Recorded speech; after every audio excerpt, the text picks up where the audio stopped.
Et bonjour les amis, c'est Jonathan qui vous parle, j'espère que vous allez bien. Alors une petite vidéo qui me semblait nécessaire après l'épisode intervenu ce mardi soir. Alors il était important pour moi de parler de ça et de commencer avec ça. Alors je rappelle que on n'a plus de réunion depuis le 20 avril, donc là on parle d'iMarketing naturellement. Comme vous le voyez, hein, je vous fais voir que c'est le support qui répondait depuis le 20 avril. Donc vous voyez, hop, depuis le 20 avril, je descends 2 mai, 17 mai, 24 mai, 31 mai, ça c'est pour annoncer à chaque fois des reports, 7 juin, et là le 20 juin, donc il y a 15 jours, enfin 17 jours plus exactement, vous voyez que Eugène lui-même a reporté la réunion au 5 juillet. Alors on avait tous bon espoir d'avoir que cette réunion ait lieu, mais finalement elle aurait dû avoir lieu, mais elle n'a pas eu lieu. Pourquoi? Malheureusement, vous voyez en anglais, là je vous laisse le message en bas, et là c'est le support qui parle, mais alors, bon, je vais vous expliquer mon ressenti en tout cas. Unfortunately, Eugene only now managed to get in touch and asked to postpone the briefing. Donc malheureusement, Eugène n'a pas réussi, n'est pas parvenu à rentrer en contact à temps et a demandé à reporter le briefing, donc la réunion. Voilà. Donc cette réunion aura lieu est reportée au 12 juillet à 21h Moscou, c'est-à-dire 20h heure française. Donc voilà. Alors ce qui est rassurant, c'est qu'au niveau de ces deux derniers messages, Eugène lui-même avait reporté au 20 juin, donc au 5 juillet, c'est lui-même. Et là, c'est la première fois que finalement que le support parle d'Eugène en disant donne une petite raison. Voilà. Qu'il n'y avait pas auparavant. Auparavant, il se contentait de dire c'est reporté à telle date, basta. Et là, il y a eu un petit effort. Mais cependant, je suis d'accord avec vous pour dire que la communication au CNIM n'est pas bonne. C'est pas ça qu'on doit. Enfin, on n'attend pas ça, on attend un peu, vraiment beaucoup plus.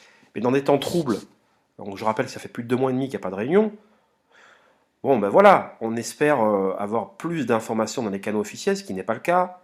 Bon, là, il y a eu un petit effort au niveau du groupe des leaders, mais je suis d'accord pour vous, et nous allons, nous les leaders, le faire savoir et le faire entendre que on mérite, les investisseurs méritent davantage de communication, qu'il n'y a rien dans les canaux officiels de marketing depuis 2 mois et demi. Alors j'imagine que il y a de véritables raisons à cela. Alors il faudra donc que ce 12 juillet, alors moi je prends les paris que le 12 juillet cette réunion aura lieu, parce que les deux derniers messages, c'est Eugène qui intervient, et là le support est intervenu pour dire que Eugène en gros était en retard. Bon, on ne connaît pas la véritable raison de ce retard, et je comprends votre inquiétude, ou votre agacement, votre énervement, puisque voilà, ils savent très bien, là c'est le 7e report consécutif.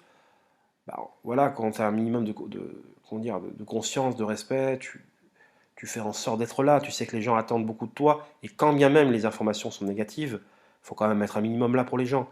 Et ça, alors, certains disent que c'est la mentalité russe, ukrainienne, oui, je suis d'accord, mais après, avoir une certaine mentalité n'empêche pas d'avoir du respect pour les gens, il faut quand même pas exagérer. On est tous issus de cultures différentes au sein d'IM. Après, le respect, c'est quand même, on peut se rejoindre sur certaines valeurs. Voilà. Bon, après, il faut le prendre comme ils sont. Moi, pour ma part, il n'y a aucune tentative de scammer, dans le bon sens du terme, c'est-à-dire se tirer avec la caisse, vulgairement parlant. Il y a de véritables problèmes et je pense que les reports consécutifs sont la conséquence de nombreux problèmes qu'ils connaissent déjà depuis de nombreux mois, ça fait 8 mois, mais je pense que depuis 3 mois, les problèmes se sont accentués. On ne sait toujours pas ce qu'il en est au niveau des agrégateurs, c'est le problème central, question à laquelle d'ailleurs nous reviendrons vraiment lors du prochain débrief. Mais ce que je vais vous dire, c'est que le 12, moi je prends les paris, je pense que cette réunion aura lieu, véritablement lieu. Et il était important pour moi de vous donner mon ressenti. Naturellement, vous n'êtes pas obligé d'être d'accord avec moi. Naturellement, vous pouvez être beaucoup plus virulent que moi, et je le respecte tout à fait, et je le comprends. Il y a des gens qui ont mis beaucoup d'argent. Alors, la règle d'or, c'est de n'investir que ce qu'on est prêt à perdre. Mais certains, par pas du gain et parce qu'ils voulaient peut-être se refaire d'autres business dans lesquels ils ont perdu beaucoup d'argent il y a quelques mois, quelques années, ont mis davantage sur AIM. Alors moi, je pense toujours que malgré les nombreux problèmes de tous ces business entre guillemets exotiques, c'est celui qui a le plus de chances de durer dans le temps. Voilà, que IM était victime de son succès. Certains disaient qu'il aurait dû embaucher davantage, mais après, quand vous embauchez davantage de monde, aussi bien au niveau du support que l'équipe technique, vous avez un risque de vous faire piquer votre idée. Si l'idée d'iMarketing est une idée de génie, ce que je pense, euh, eh bien écoutez, il y a quand même lieu de... enfin, ils ont raison de s'interroger sur le fait qu'il vaut mieux être en petit comité et gérer ça plutôt que de faire entrer de nouvelles personnes qui peuvent piquer votre idée, la recopier, etc. Donc voilà, bon, c'était je voulais quand même intervenir pour vous parler de ça. Également, et je terminerai là-dessus, alors sachez que vos questions que vous m'avez posées, certaines sont très pertinentes et je vais les poser au cours du débrief. Je pense qu'on aura la permission de poser plus de questions qu'à l'accoutumée, étant donné que ça fait longtemps qu'on n'a pas eu de réunion. Bon, ça, c'est à prendre, c'est très subjectif ce que je vous dis là, mais ça paraît logique.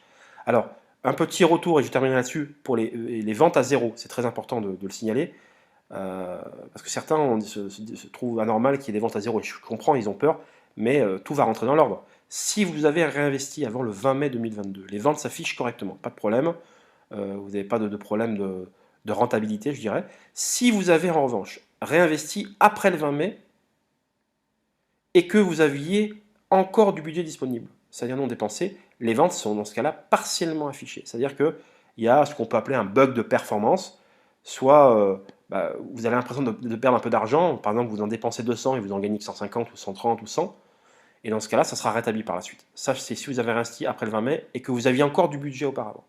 Et dernier cas, si vous avez réinvesti après le 20 mai, toujours, mais que vous n'aviez pas de budget disponible, donc là, les ventes vont s'afficher à zéro. Et le problème zéro vente est un problème d'affichage. Vous ne pouvez tout simplement pas voir les ventes liées à votre nouveau réinvestissement. Il sera corrigé automatiquement bientôt. C'était important pour moi de vous le souligner parce que certains youtubeurs s'inquiètent et je peux comprendre. À juste titre, je ne suis pas là pour leur casser dessus sur le dos. C'est tout à fait légitime de prévenir sa communauté lorsqu'il y a des soucis. Mais ce sont uniquement des bugs d'affichage. Alors, certes récurrents, c'est peut-être d'ailleurs la raison pour laquelle ils ont reporté plusieurs fois des réunions parce qu'ils voient que ce problème a du mal à être réglé. Voilà, donc c'était pour vous dire ça, mes chers amis. La réunion du 12, pour moi, elle aura lieu. Vos questions pertinentes, parce que je ne peux pas toutes les poser, vous en conviendrez, et d'autres leaders poseront d'autres questions.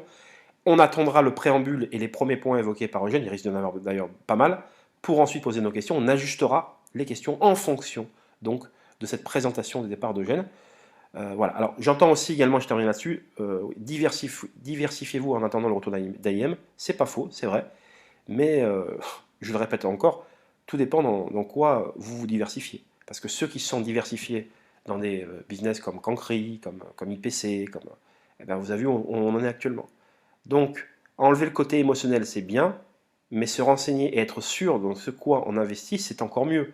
Et si on a un doute, quand on a un doute, on n'investit pas. Quand c'est trop beau pour être vrai, ça c'est une règle d'or. Ça vaut pour les joueurs, ça vaut pour ceux qui tradent, qui font de la bourse. Quand c'est trop beau pour être vrai, c'est que c'est un pari perdant. C'est qu'il ne faut pas jouer. Vous voyez, donc ça c'est très important, c'est des règles d'or. Et quand on n'est pas sûr qu'on a un doute, eh ben, on n'investit pas, ou très peu, très peu. Moi, je pense qu'il faut attendre sagement, être très patient, et c'est la clé du succès. C'est-à-dire que quand vous avez des capacités pour investir, vous sentez les coups, ceux qui sortent gagnants sont ceux qui ont fait preuve de plus de patience, qui savent étudier, c'est une chose, mais il faut savoir être patient et investir au bon moment. À ce titre, je vous conseille vivement d'arrêter tout ce qui est bot de trading, trading tout court, c'est une perte de temps, vous vous désocialisez complètement, c'est un coup à vous disputer avec votre femme, avec votre famille, vous avez constamment le nez sur votre ordinateur, vous voulez parler à plus personne, c'est très prenant, voilà. Et je peux vous garantir que vous faites souvent des petits coups, mais un jour, vous allez perdre la tête et vous allez investir sur le mauvais trade. Et là, tout va redémarrer à zéro et après, vous allez perdre patience. Et comme tous ces joueurs qui ont mis du temps à monter et à faire de l'argent, une fois qu'ils ont pris un gros coup, ils veulent se refaire directement. Et après, c'est là où ça s'enchaîne les catastrophes. Justement, voulez-vous refaire, donc vous investissez sur des trucs à risque, des trades à risque, et là, c'est terminé. Donc voilà, il faut investir dans des projets éthiques, dans l'humanitaire, qui sont à la fois humanitaires. Moi, j'ai des projets qui sont vraiment de folie, d'envergure internationale, et je pèse mes mots, vraiment. Et je vous invite, vraiment, si vous en avez l'envie, par la suite, de découvrir ce dont il s'agit. Voilà, je vous mettrai dans un groupe privé. On ne parlera que quand on sera sûr de présenter le projet, donc on fera la levée de fonds. Et vous serez en communication directe avec le directeur du projet et vous aurez une transparence totale. Voilà, et ça pour moi, c'est très important. Et je le répète, ce sont des business, vraiment, des opportunités à ne le manquer sous aucun prétexte. Sur ce, je vous laisse. Et on se retrouve pour une prochaine vidéo, certainement sur IM. On se dit à très très vite, chers amis. À bientôt. Ciao, ciao.